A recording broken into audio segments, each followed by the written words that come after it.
அனைவருக்கும் வணக்கம். இந்த 2026 வருடத்துல ஜனவரி மாதம் துலாம் ராசிக்காரர்களுக்கு எந்த மாதிரியான சிறப்பு பலன்களை தரப்போகுது அப்படிங்கறத அந்த பதிவில் இப்ப நம்ம கிளியரா பார்க்கலாம். வீடியோ ஸ்டார்ட் பண்றதுக்கு முன்னாடி சப்ஸ்கிரைப் பண்ணாதவங்களா இருக்கீங்கன்னா மறக்காம சப்ஸ்கிரைப் பண்ணிக்கோங்க. அப்படி பக்கத்துல இருக்க பெல் சிம்பலை கிளிக் பண்ணிக்கோங்க. அப்பதான் நாங்க போற இது போல யூஸ்ஃபுல்லான வீடியோக்கள் உங்களுக்கு உடனுக்குடனே நோட்டிபிகேஷனாக கிடைக்கும்.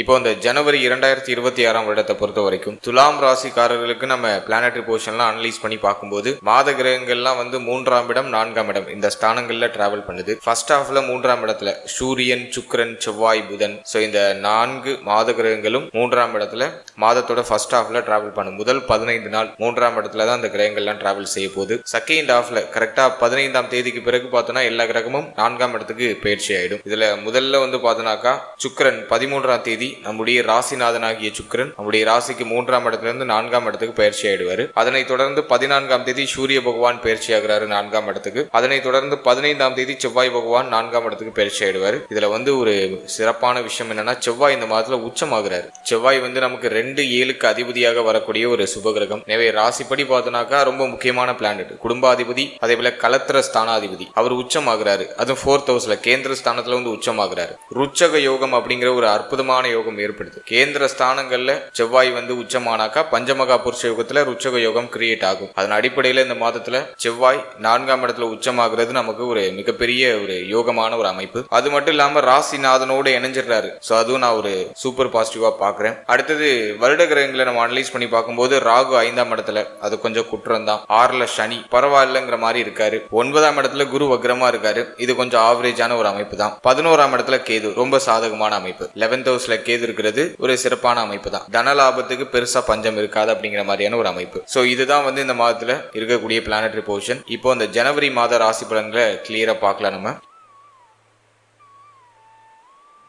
முதலாவதா துலாம் நம்ம பொறுத்த வரைக்கும் 3ஆம் இடத்துல நம்முடைய ராசிநாதன் டிராவல் பண்ண போறாரு. 3ஆம் இடம் அப்படிங்கிறது நிலையற்ற சிந்தனையை கொடுக்கக்கூடிய இடம். எனவே இந்த மாதத்துல சிந்தனை மாறிக்கிட்டே இருக்கும். பிளான் அடிக்கடி சேஞ்ச் பண்ணிக்கிட்டே இருப்போம். முக்கியமான முடிவு, முக்கியமான மாற்றம் அதெல்லாம் வந்து இந்த மாதத்துல முதல் 13 நாட்கள் அவாய்ட் பண்ணிக்கோங்க. செகண்ட் ஹாஃப்ல உங்களுடைய முக்கிய முடிவு, முக்கிய மாற்றங்களை செய்யறது ரொம்ப நல்லது. இப்போ வந்து ஒரு மாதிரி சிந்தனை குழப்பம் லைட்டா இருக்கும். இது பண்ணுவோமா, அது பண்ணுவோமா, அப்படி பண்ணுவோமா, இப்படி பண்ணுவோமாங்கிற மாதிரியான சிந்தனை குழப்பம் லைட்டா வந்துட்டு போகும். இல்ல ஃபர்ஸ்ட் ஹாஃப்ல கொஞ்சம் தெளிவில்லாத சிந்தனை இருக்கும். ஆனா செகண்ட் ஹாஃப்ல ஒரு கிளாரிட்டி கிடைச்சிடும். 13ஆம் தேதிக்கு பிறகு ஒரு தெளிவான மனநிலை கிடைச்சிடும். எதை நோக்கி பயணிக்க போறோம் அப்படிங்கிற ஒரு புரிதல் கிடைச்சிடும். சிந்தனையில் இருக்கக்கூடிய குழப்பங்கள்லாம் கம்ப்ளீட்டா குறைஞ்சிடும். எனவே ஃபர்ஸ்ட் ஹாஃப்ல முக்கிய முடிவு, முக்கிய மாற்றங்களை துலாம் ராசிக்காரர்கள் அவாய்ட் பண்ணிக்கணும். செகண்ட் ஹாஃப்ல எல்லாமே நமக்கு ஃபேவரா வந்துடும். அடுத்து இந்த மாதத்தை பொறுத்த வரைக்கும் சின்ன சின்ன பயணங்கள் இருக்கும். அடிக்கடி அலைகிற மாதிரியான ஒரு சிச்சுவேஷன் கிரியேட் ஆகும். முதல் 13 நாட்கள்ல நிறைய பயணங்களை மேற்கொள்ள வேண்டிய சூழ்நிலை வந்துட்டு போகும். பயணத்தால லாபம் உண்டு. ஏன்னா லாபாதிபதி வந்து உங்களுக்கு 3ஆம் இடத்துல இருக்காரு. குறுகிய கால பயணம், சின்ன சின்ன பயணம், சின்ன சின்ன மாற்றம்,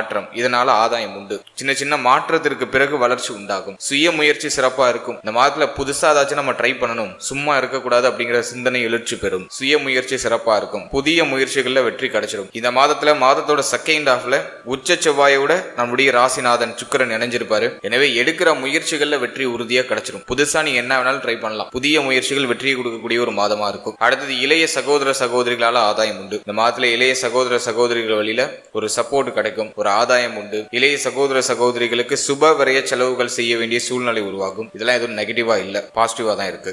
அடுத்து அந்த தகவல் தொடர்பு துறையில நீங்க பணிபுரிஞ்சிட்டு இருக்கீங்க, ஐடி ஃபீல்டுல இருக்கீங்க, அல்லது போக்குவரத்து துறையில இருக்கீங்க, அல்லது தபால் துறையில இருக்கீங்க அப்படின்னா உங்களுக்கு இந்த காலகட்டம் ஒரு ஏற்றத்தை கொடுக்கக்கூடிய காலகட்டமா இருக்கும். அடுத்து இந்த மாதத்துல 13ஆம் தேதிக்கு பிறகு சுக்கிரன் 4ஆம் இடத்துக்கு டிரான்சிட் ஆயிடுவாரு. 4ஆம் இடத்துல சுக்கிரன் திக்பல அமைப்பு அடைவாரு. எனவே சுக்கிரன் நம்முடைய ராசிநாதன் ஸ்ட்ராங் ஆயிடுறாரு. இது வந்து நமக்கு ஒரு பெரிய பாசிட்டிவான விஷயம். சிந்தனை தெளிவு கிடைக்கும். நல்ல ஒரு தெளிவான ஒரு முடிவு எடுக்க முடியும். எடுக்கிற முடிவுல கிளியரா இருப்பீங்க. நிலைத்து நீடிக்க முடியும். செயல்படுத்துறதுக்கான வாய்ப்பு அது கொடுத்துரும். சுக்கிரன் போய் ஸ்ட்ராங் ஆகுறதுனால. அதே போல இந்த மாதத்துல சுக்கிரமங்கல யோகம், ருச்சக யோகம் இதெல்லாம் சிறப்பா ஏற்படுது. நினைச்சதை அடையிறதுக்கான வல்லமை இந்த மாதத்துல டெஃபினட்டா துலாம் ராசிக்காரர்களுக்கு கிரியேட் ஆயிடும். இந்த மாதத்துல நீங்க என்ன நினைக்கிறீங்களோ அதை செஞ்சிருவீங்க. கடந்த காலகட்டத்திலாம் வந்து பார்த்தோன்னா அது சொல்லி சொல்லி அப்படியே ஸ்டாப் ஆகி போயிருக்கும். ஆனா இந்த மாதத்துல மனசுல நினைக்கிறத செஞ்சுட்டு தான் பேசுவீங்க. அந்த மாதிரி ஒரு டைம் பீரியட் இது. நல்லா கரெக்டா யூஸ் பண்ணிக்கோங்க அந்த நேரத்தை. அதே போல தாய் சார்ந்த சிந்தனை அதிகமா இருக்கும். தாயாருடைய ஆதரவு கிடைக்கும். தாய் வழி உறவுகளோட இருந்து வந்த கஷ்டங்கள், குழப்பங்கள்லாம் சரியாகும். தாய் வழி உறவுகளுடைய ஆதரவு கிடைக்கும். மேலும் இந்த மாதத்துல தாயாருடைய தேக நலன்ல கொஞ்சம் அக்கறை எடுத்துக்கணும். ஏன்னா விரையாதிபதி உங்களுக்கு வந்து 4th ஹவுஸ்ல வந்து போஷன் ஆகுறாரு. செவ்வாய் வந்து 4ஆம் இடத்துக்கு வராரு. தாய்க்கு வந்து இந்த பிரஷர், பிளட் பிரஷர் இதனால ஏதாச்சும் தொந்தரவு வந்துட்டு போகலாம். சுகர் பிரச்சனை வரலாம். சுகர் ஏதாச்சும் அதிகமாகிறதுக்கு வாய்ப்பு இருக்கு. தாயாருக்கு தேக ஆரோக்கியம் அல்லது தாய் சார்ந்த வகையில் ஏதாச்சும் விரைய செலவுகள் வந்துட்டு போக வாய்ப்பு இருக்கு. அதுல கொஞ்சம் கவனமா இருக்கணும். தாய் வழியில இருக்கக்கூடிய சொத்துக்கள் ஏதாச்சும் விற்கணும்னு நினைக்கிறீங்கன்னா, ப்ராப்பர்ட்டிஸ் ஏதாச்சும் நீங்க விற்கணும் அப்படின்னு ஆசைப்படுறீங்கன்னா இந்த மாதத்துல செயல்படுத்தலாம். 15ஆம் தேதிக்கு பிறகு முயற்சி பண்ணுங்க, அதுல ஒரு பாசிட்டிவ் ரிசல்ட் உண்டு. அடுத்தது வண்டி வாகனம் வீடு சார்ந்த விஷயங்கள்ல சுப மாற்றங்கள் ஏற்படும். சுப விரை செலவுகள் ஏற்படும். வீடு கட்டணும்னு ஆசைப்படுறீங்களா, இந்த மாதத்துல ஸ்டார்ட் பண்ணுவீங்க. அதுக்கான ஆப்பர்ச்சுனிட்டிஸ் அற்புதமா இருக்கு. செகண்ட் ஹாஃப்ல 15ஆம் தேதிக்கு பிறகு நிறைய பேர் வீடு மன போடுறது, வீடு கட்ட ஸ்டார்ட் பண்றது, கட்டின வீட்டை பூர்த்தி பண்ணி கிரக பிரவேசம் பண்றது, அதுக்கெல்லாம் ரொம்ப சாதகமா இருக்கு. இந்த ருச்சக யோகம் ஸ்ட்ராங்கா ஒரு முடிவு எடுக்க வச்சு அதுல நம்மளை இயங்க வச்சிரும், செயல்பட வச்சிரும். எனவே நிறைய பேருக்கு வீடு வாங்குற யோகம் உண்டு, வீடு கட்டுற யோகம் உண்டு. அந்த வேலைகளை ஸ்டார்ட் பண்ணுவீங்க, அந்த முயற்சிகளை தொடங்குவீங்க. ஒரு சிலருக்கு வண்டி வாகனத்துல சில மாற்றங்கள், சுப மாற்றங்கள் ஏற்படும். பழைய வண்டி வாகனத்தை கொடுத்துட்டு புதுசா வண்டி வாகனம் வாங்குவீங்க, அல்லது ஒரு சிலர் புதிய வண்டி வாகனத்தை வாங்குறதுக்கு முயற்சி செய்வீங்க. அதுக்கெல்லாம் இது அட்டகாசமா இருக்கு. ட்ரை பண்ணலாம். அடுத்தது நீங்க ஒரு ஸ்டூடெண்டா இருக்கீங்க, படிச்சுட்டு இருக்கீங்க அப்படின்னா இந்த மாதத்தை பொறுத்த வரைக்கும் முதல் 13 நாட்கள் சிந்தனை அப்படியே கொஞ்சம் அலைபாய்ந்துகிட்டே இருக்கும். ஒரு ஃபோக்கஸ்டா இருக்க முடியாது. ஆனா 13ஆம் தேதிக்கு பிறகு கவனச்சிதறெல்லாம் கம்ப்ளீட்டா குறைஞ்சிரும். படிப்புல நல்லா ஃபோக்கஸ் பண்ண முடியும். நல்லா திடமா படிச்சு நல்ல மார்க்கை ஸ்கோர் பண்றதுக்கு ஃபேவரா இருக்கு. துலாமை பொறுத்த வரைக்கும் கல்விக்கு இந்த மாதத்துல எந்த ட்ரபிளும் இல்ல. செகண்ட் ஹாஃப்ல கல்வி சம்பந்தமான விஷயங்கள்ல சின்ன சின்ன விரைய செலவுகள் இருக்கும். ஒரு சின்ன லெவல்லையாச்சும் நீங்க கல்விக்காக ஏதோ ஒரு வகையில செலவு செய்வீங்க. ஸோ அதுக்கான சூழ்நிலை உருவாகும். ஆனா எதுவும் நெகட்டிவா இல்ல. ஸ்டூடெண்ட்ஸுக்கு இந்த மாதம் ஒரு ஏற்றத்தை தரக்கூடிய ஒரு சிறந்த மாதமா தான் இருக்கு. அதனால மாணவிகளை நினைச்சு கவலைப்பட வேண்டாம். மாணவிகளுக்கு கல்வி சார்ந்த வகையில நல்ல முன்னேற்றம் அப்படிங்கிறது இந்த மாதத்துல தென்படும். அடுத்தது ரிலேஷன்ஷிப்ல இருக்கீங்க, காதல் உறவு சார்ந்த விஷயங்கள்ல இருக்கீங்க அப்படின்னாக்கா இந்த மாதத்துல கொஞ்சம் கவனமா இருக்கணும். காதல் உறவு சார்ந்த வகையில சிந்தனை எல்லாம் கொஞ்சம் ஒரு மாதிரி டல்லாவே இருக்கும். பெருசா எதுவும் ஃபேவரா தெரியாது. ஒரு மாதிரி காதல் உறவு கை கூடுமா கை கூடாதா அப்படிங்கிற மாதிரியான குழப்ப அமைப்பு, வருத்த அமைப்பு இருக்கும். மன மகிழ்ச்சியில சில ஏற்றத்தாழ்வுகள் இருக்கும். மன மகிழ்ச்சி ஓரளவுக்கு ஒரு ஸ்டெடியா இருக்காது. இந்த மாதத்தை பொறுத்த வரைக்கும் ராசிநாதன் 4th ஹவுஸ்ல இருக்கிறதுனால ஓரளவுக்கு குதூகலமா உங்களை அழைச்சிட்டு போயிடும். இருப்பினும் மனசுல ஏதோ ஒரு குறை இருக்கும். ஏன்னா 5ஆம் இடம் அப்படிங்கிறது மனதை குறிக்கக்கூடிய இடம். அதுல அதிக கொடும்பாவி அப்படின்னு சொல்லக்கூடிய ராகு அமர்ந்திருக்காரு. எனவே மன மகிழ்ச்சி கெடுக்க முயற்சி பண்ணுவாரு. எதையும் ஃபுல் ஃபிளெக்ஜடா பண்ண முடியாது, முழு நிறைவோட செய்ய முடியாது. ஏதோ ஒரு குறை, ஏதோ ஒரு வருத்தம் மனசுல ஒரு ஓரமா இருக்கும். எனவே இந்த மாதத்தை பொறுத்த வரைக்கும் காதல் உறவு சார்ந்த விஷயங்கள்ல சற்று கவனம், அக்கறை தேவை. அவசர முடிவு, அவசர மாற்றம் இதெல்லாம் காதல் உறவு சார்ந்து எடுக்கக்கூடாது. கொஞ்சம் பொறுமையா செயல்படுறது சிறப்பு.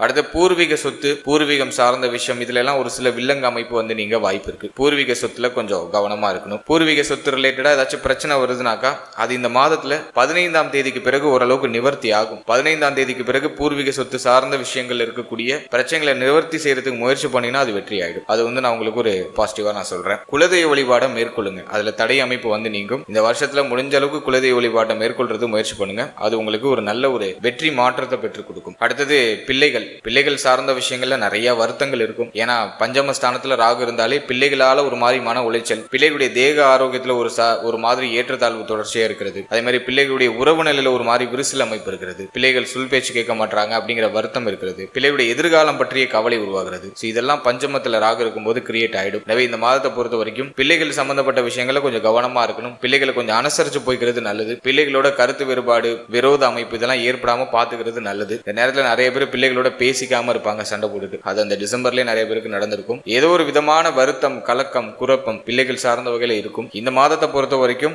உங்களுக்கு மேஜரான ட்ரபிள் அது கொடுத்துறாது. இருந்தாலும் அது ஒரு ஓரமா ஒரு கவலையை கொடுத்துக்கிட்டே இருக்கும். உங்களை ஒரு மாதிரி ப்ரெஷர் பண்ணிக்கிட்டே இருக்கும். எனவே இந்த மாதத்துல பிள்ளைகள் சம்பந்தப்பட்ட விஷயங்களை கொஞ்சம் அனுசரிச்சு போயிடுறது நல்லது. அடுத்த குழந்தை பாக்கியத்தை பொறுத்த வரைக்கும் சின்ன சின்ன தடை அமைப்பு இருக்கு. புத்திர பேருக்காக செலவு செய்ய வேண்டிய சூழ்நிலை உருவாகுது. புத்திர பேர்ல ஒரு மாதிரி தடுமாற்ற அமைப்பு இருக்கு. இந்த மாதத்துல குழந்தை பாக்கியத்துக்கு ட்ரை பண்ணலாமா அப்படின்னா தாராளமா ட்ரை பண்ணலாம். ஒரு சில மருத்துவ செலவுகளுக்கு பிறகு, தடை தாமதத்திற்கு பிறகு சுப செய்தி கிடைக்கும். அடுத்த தொழில், உத்தியோகம், பொருளாதாரம் இதெல்லாம் நம்ம அனலைஸ் பண்ணி பார்க்கும்போது 6ஆம் இடத்துல சனி, பஞ்சமாதிபதி 6க்கு போனா உத்தியோகம், தொழில் சார்ந்த விஷயம் இதுல எல்லாம் ஒரு மாதிரி ஏற்றத்தை கொடுக்கும். இருந்தாலும் சனி 6ல இருக்கிறது பணிச்சுமையும் சேர்த்தே கொடுக்கும். ஒரு பிடிச்ச வேலை இல்ல, வேலையில ஒரு நிம்மதி இல்ல, ஒரு ஃப்ரீனஸா இருக்க முடியல, ஒரு மாதிரி ஒர்க் ப்ரெஷர் அதிகமா இருக்கு அப்படிங்கிற மாதிரியான ஒரு தன்மை இது காமிக்குது. எனவே இந்த மாதத்தை பொறுத்த வரைக்கும் கொஞ்சம் வேலை, உங்களுடைய தொழில் இதெல்லாம் கொஞ்சம் நீங்க பராமரிச்சு எடுத்துட்டு போகணும். இருந்தாலும் இந்த மாதத்துல நம்முடைய ராசிநாதன் ஸ்ட்ராங்கா இருக்காரு. செவ்வாயும் நமக்கு போல்டா வராரு, உச்சமாகிறாரு, யோகம் கிரியேட் ஆகுது. இந்த மாதத்துல எல்லாத்தையும் சமாளிச்சு முன்னேறக்கூடிய ஆற்றல் உங்களுக்கு உத்தியோகம், தொழில் சார்ந்த வகையில கிரியேட் ஆயிடும். அதனால தொழில், உத்தியோகத்தை நினைச்சு கவலைப்பட வேண்டாம். சின்ன சின்ன சுமை அமைப்பு இருந்தாலும் சமாளிச்சு முன்னேறிடுவீங்க. அடுத்து பொருளாதாரத்தை நம்ம அனலைஸ் பண்ணி பார்க்கும்போது லாபத்தில் இருக்கிற கேது தன லாபத்தை சிறப்பாக கொடுத்துரும். ஆனா 12 பார்க்குற சனி பகவான் தொடர் விரைய செலவை கொடுப்பாரு. அதனால இன்வெஸ்ட்மெண்ட், கையிருப்பு சார்ந்த விஷயம் இதெல்லாம் சற்று கவனமா இருக்கணும். இந்த மாதிரில 2-7க்கு அதிபதியாகிய செவ்வாய் உச்சம் ஆகுறாரு. இந்த வியாபாரம் செஞ்சிட்டு இருக்கவங்களுக்கு எல்லாம் ரொம்ப அட்டகாசமா இருக்கும், நல்ல தனலாபம் கிடைச்சிடும். இந்த ஒரு மாதம் பார்த்தோம்னா இந்த பொருளாதார வரவு, கையிருப்பு இதுல எந்த தடுமாற்றமும் பெருசா இருக்காது. நீங்க நினைச்ச மாதிரி செயல்படுத்துறதுக்கான பொருளாதாரம் உங்களுக்கு கிடைச்சிடும். அது நான் துலாமுக்கு ஒரு பாசிட்டிவா பாக்குறேன். எனவே கையிருப்பு மேலோங்கும், ஆனா தொடர் விரைய செலவு இருக்கும். சுப விரயமா கன்வெர்ட் பண்ணிக்கிறது நல்லது. ஏன்னா சனி 12 பார்த்து தண்ட விரைய செலவை அதிகப்படுத்துவார், அர்த்தமில்லாத செலவுகளை மேற்கொள்ள வைப்பாரு. அல்லாத நல்ல செலவா, சுப விரைய செலவா, சுப மாற்றத்துக்கான செலவா மாத்திக்கிறது நல்லது.